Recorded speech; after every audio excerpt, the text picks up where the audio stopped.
Shivarpanamastu. Eu sou Shaiva Vijñānacārya. Meu nome é professor Rolando Alves, né?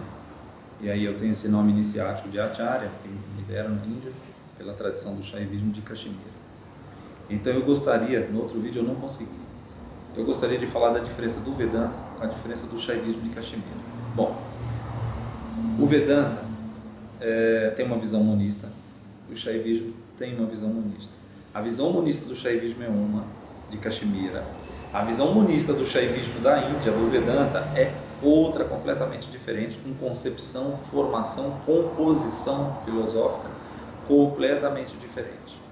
Tá? Ela pode ter algumas semelhanças, pode em algumas visões do Shaivismo, mas nem todos pode ser igual. Tá bom? Primeiro, nós temos Shiva como absoluto. Nós não temos um processo como Varnashrama, os 4 processos da vida que o Vedanta tem. Nós temos um processo de adeptos, de formação de adeptos. É uma formação direta na qual você ganha conforme você tem mérito. Tá?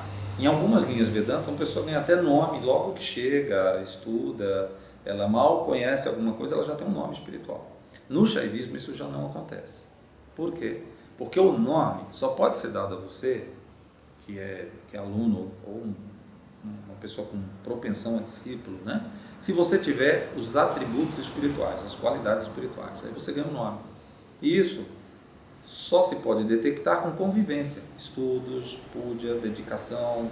Essas coisas é que faz uma pessoa ser creditada uma qualidade a ela.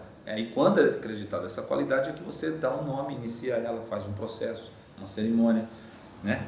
Fala os mantras daquele dia, mantras próprios para Deus poder derramar bênçãos para ela e aumentar, potencializar os atributos espirituais que uma pessoa possivelmente pode ter. Antes disso, o que nós fazemos? Que é diferente de muitas coisas do Vedanta, né? Nós fazemos uma leitura quirológica numa pessoa. Para quê? Para ver, através dos traços e influência dos planetas, quais são as propensões espirituais que ela tem. Se ela tiver propensões espirituais benignas a mais, ou seja, que a balança pese mais benigna que maligna ou maléfica na visão astrológica, ela vai ser ajudada a aumentar essa propensão. Se ela tiver menos, aí nós vamos conscientizá-la, dar remédios para que ela se adeque à via espiritual, porque muita gente não se adequa. Muitas pessoas gostam da empolgação espiritual, do humor, né? Gostam da emoção espiritual, mas aquela coisa que nós chamamos de bhava, o sentimento espiritual, é uma coisa que nasce com o tempo e com cuidado, tá? Não é com empolgação que nasce. Com Shiva, por exemplo, não é com empolgação. Com Shiva precisa de introspecção, precisa de eu sei que todos vão dizer que todos têm seriedade, todos têm ética, tá tudo certo, mas tem escândalos no mundo inteiro sobre várias linhas no mundo, tá? Então, no Shaivismo, nós dependemos muito dos nossos princípios. Não nós podemos casar, nós não precisamos ser swamis. O Shaivismo é todo erudito com pessoas casadas, incluindo Shiva, que tem Durga. Você nunca pode lembrar de Shiva sem Durga. Tá? Isso não torna o Shaivismo dual, tá bom? Não torna, porque Shiva e Durga é um só, são um só, tá? Na visão tântrica, né? Eles não são vistos como dois, são vistos como dois para a concepção de entendimento humano, né? Quando é visto numa visão iniciática, eles são um só. As qualidades que um tem, se eu ler sobre Durga, é uma manifestação de Shiva. Shiva no Shastra é chamado de Sthiti. Sthiti quer dizer o permanente, que nunca muda nada, imutável, e que nada é gerado através daquilo. Quando ele expande, que aí ele se torna Durga, isso é uma visão tântrica, ele se torna Sreshti. Quando ele se expande nessa característica, é a hora que ele começa a manifestar os mundos, tá bom? É por isso que eles dois são um só, nessa visão, certo? Então o Shaivismo de Caxemira, ele tem uma visão monística suprema, e é chamado de realidade espiritualista. Essa realidade espiritualista é para que os Shaivas que são iniciados não se enganem em confundir o Shaivismo com o Vedanta. Porque o Vedanta é próprio. O Vedanta tem uma visão para explicar o parecer dos Vedas, né? Um parecer no qual pegou uma visão, certas classes de escrituras para poder explicar. E no Vedanta existem 5 deidades para serem adoradas separadamente. No Shaivismo de Caxemira, Ganesha, Durga e Shiva são um só. Todos que descenderem de Shiva são considerados Shiva. Então é muito diferente, eu acho bem diferente uma concepção da outra, né? No Shaivismo nós não fazemos procedimentos do Vedanta, nós não confundimos e não misturamos essas coisas, não misturamos filosofia, nós distinguimos as filosofias porque nós temos que averiguar bem, vivenciar bem o Shaivismo para chegar num senso de lucidez, e esse senso de lucidez vai fazer com que eu entenda melhor o Vedanta.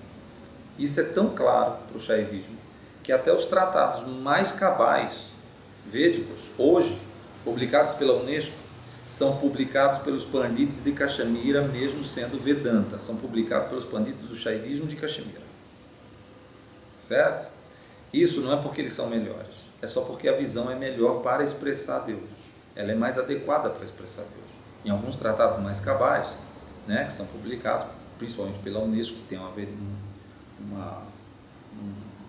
refinamento e uma precisão para certas coisas, né, de preservação, idoneidade, é o Shaivismo de Caxemira que faz essa aferição, mesmo para o Vedanta, tá? Então, nós não costumamos misturar essas coisas, porque deteriora o Vedanta, confunde a visão do Vedanta, assim como tem gente que mistura a visão do Vedanta de Shankara com a visão de Ramakrishna,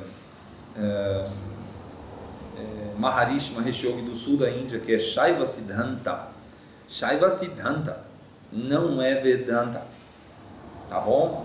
Então precisa averiguar direitinho como são essas visões, para vocês não se confundirem. Para não se confundir, precisa estudar com alguém qualificado, que seria um guru.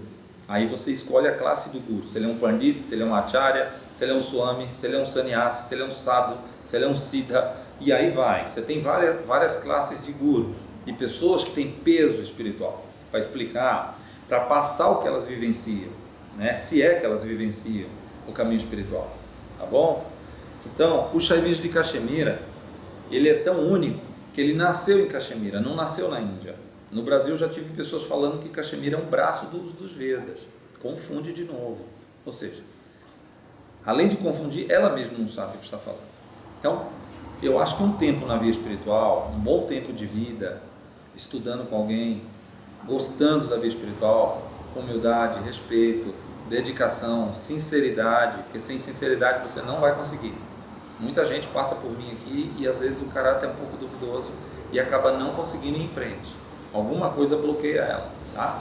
Nós temos o que? A devoção a Shiva, que é para sanar karma, e nós temos a influência dos planetas. Quando entra a influência dos planetas, entra a nossa aferição de uma leitura das mãos, para ver o quanto uma pessoa, os símbolos, os 10 símbolos que nós podemos encontrar, entre 10 mil opções, ver se encontra símbolos maléficos, e muitas delas têm esses símbolos, têm esses atributos maléficos, tá? Ainda mais num país desse, né? Que é bem forte, certas propensões de desonestidade, princípios. Então, a gente ora hoje, faz orações quinzenalmente de cerimônias no Brasil, contínuas, para virar o Shivaratri do ano seguinte, que nem agora, em março de 2016, está entrando o Shivaratri. A gente está orando o ano inteiro para esse Shivaratri, para cada Shivaratri desse, para melhorar a condição de um adepto, tá certo? Nós somos aplicados nisso para que você também, quando se envolver com o Shaivismo, precisa estar dentro disso. Se você não estiver, eu tenho certeza que você não é um Shaiva. Você vai achar que ser um Shaiva é só achar que você é Shiva. Só que você vai cometer erros todos os dias. Você não vai erradicar o seu karma e não vai chegar na onisciência, nem numa concepção de conhecimento mais refinada. Então você não pode ser Shiva. Porque Shiva é o todo consciente, o todo onipresente e o absoluto sem definição. Tá bom? Então, o processo do Vedanta é que segue o Varnashrama. O processo do Shaivismo de Caxemira segue propensões que é dada ao adepto segundo o merecimento, segundo a prática. Aí ele recebe por merecimento o título, os atributos, um nome espiritual e a iniciação que vai dar força para ele continuar o caminho espiritual dele. Então, o nosso processo iniciático ele é contínuo, ele não para. Ele não é uma vez, você ganha um nome e pronto. Agora você pode dançar, pular, tocar, que não vai ter problema. Tem, você vai ter que erradicar seu karma todos os dias. E isso é uma consciência que só você vai ter. E nós só vamos alertá-lo de que tem essa condição diária do karma, né? E dos planetas. Então você vai ter que se aplicar, como qualquer outra coisa que você queira saber bem. Você não pode saber relativamente, porque o sânscrito não é relativo, né? O sânscrito ele é absoluto no conhecimento. Você não pode confundir a visão de uma escola filosófica. E a escola filosófica, a visão dela não é só uma teoria, como eu disse no outro vídeo. Ela é um conceito de vida. Então, se eu falar do Shaivismo de Caxemira, o conceito do Shaivismo primeira coisa é a realidade espiritualista. Você não pode confundir essa realidade. Outra coisa, o Vedanta tem 25 sentidos ligados ao Samkhya, como tem no Shaivismo, mas o Shaivismo vai para 36 sentidos de existência e realidade, tá? De manifestações, além do corpo, além da mente que você tem, além do que você consegue conceber. Nós temos um sentido de percepção daquilo que nós achamos que sabemos e o que está atrás do que nós vemos, de uma imagem, dos sentidos que nós sentimos. Isso está dentro da composição filosófica. O que eu sinto é real ou ilusório, tá certo? Diferente do Vedanta, que fala isto não. O Shaivismo é um pouco diferente do isto não, da não aceitação. O Vedanta tem uma coisa chamada Maya. O mundo é Maya, todos nós vivemos numa ilusão. O Shaivismo você não vive numa ilusão. Você vive numa realidade de Shiva, mas uma realidade limitada porque você está num corpo. Quando você nasce obscurecido. Se você nasce obscurecido, você tem que voltar a clarear o seu estado de consciência. Você está preso aos sentidos, né? Aos sentidos do corpo, o paladar, o tato, né? A locomoção, a ejaculação, a excreção, até mesmo a voz, a audição, de ouvir certas coisas, de falar certas coisas, de pensar de determinada forma. Então isso tem que ser suplantado de uma certa forma, aprimorar até o seu corpo. Tem gente que não consegue emagrecer, sabe por quê? Só porque ela não educou o paladar dela. O paladar é grosseiro. Ela fica preocupada com a dieta, mas ela não educa o sentido dela. Ela prefere operar, se rasgar, se cortar, se mutilar, do que educar o sentido dela e melhorar a vida dela, por exemplo. Tá certo? Então, certas classes de alimentos que são escolhidas, tudo isso é um consenso existencial para que você suplante ele e chegue. Isso vai te refinar para que você chegue num estudo espiritual melhor, né? Um estudo que vai te dar tolerância, vai te dar persistência, superação das suas expectativas. Você não pode ter expectativas porque você está sobre a lei do karma. Tem gente que chega para mim e pergunta: Acharya, quanto tempo eu aprendo sânscrito? Eu falei: não sei. Eu sei em quanto tempo eu posso te ensinar. Em quanto tempo você aprende, eu não consigo saber. Eu só consigo saber quando você estiver comigo estudando, e o tempo vai dizer se você aprende ou não. Isso é uma concepção realista, tá certo? Muito realista e muito precisa. Já outros meios prometem muitas coisas. Muitos se tornam até monges sem nunca ser monge, sem nunca saber nada do que é isso, tá certo? Ganham títulos e não são aquilo que estão representando. Tem muitos por aí no mundo inteiro, na Índia, em tudo que é lugar, né? Então, a realidade espiritual é você se colocar num ponto e num patamar que realmente você vive essa realidade, né? Não vá falar de coisas que você não sabe, a diferença das coisas, tá certo? Tem concepções do Vedanta que não são concepções do Shaivismo. A filosofia do Vedanta não são os mesmos termos e formação, ou seja, composição filosófica de explanação e esclarecimento sobre o entendimento da existência e da liberação. Ela não é igual ao Shaivismo, tá bom? O Shaivismo tem uma composição própria, né? No primeiro vídeo eu disse assim, no Shaivismo diz uma frase: Shivena Shiva Sadhana. Shiva, na visão do Shaivismo, só se realiza por Shiva mesmo. Então não coloca Vedanta de Shankara, nem Vallabhacharya, nem Shaivismo do Sul. Nada vai ser a visão de Shaivismo de Caxemira, porque ela se manteve muito própria e ela é única. Ela não é equiparada a nenhuma visão da Índia. ela é única, distinta da Índia, de todas as visões da Índia. Tá? Assim como Shankara é distinto de Ramanuja, assim como Ramanuja é distinto de Vallabhacharya, assim como Vallabhacharya é distinto de Nimbarkacharya, e assim como Nimbarkacharya é distinto de Madhavacharya. Se eles são distintos, o Shaivismo da Caxemira é mais ainda, porque a composição das escrituras que formam a escola do Shaivismo é outra, não é o Vedanta. Então, não dá nem para comparar mais. Se você entender esse princípio, você já vai ver que é uma outra. Então, lá são outras características. As circunstâncias que geraram a revelação do Shaivismo de Caxemira é completamente diferente do Vedanta, ou da tradição védica, para expressar melhor. É muito diferente. Apesar de, da concepção que eu tenho dos Vedas, foi Shiva também. Mas é diferente, tá bom? Bem diferente, tá?